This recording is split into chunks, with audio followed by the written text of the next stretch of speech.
Alright guys, just to show you kung unsa ang beam sa RDMD6 installed on a car. This car is Mitsubishi Montero, no?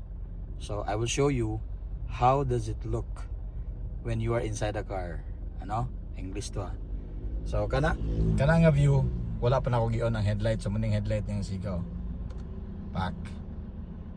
Alright? And by the way, i-adjust na to ang headlight niya kaya nagreklamo ang customer kay na for some reasons ubos kayo yung headlight karon na okay na kayo siya ang level. Muna siya ang stock headlight.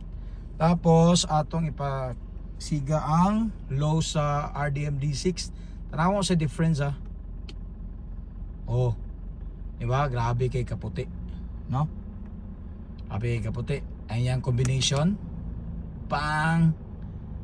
So muna ang low and high at the same time. Now, pwede to i-switch siya sa kanang solo yellow kung for example mga foggy areas, kinahanglan nga yellow ang siga, muna siya. See? That's how powerful is the RDMD6.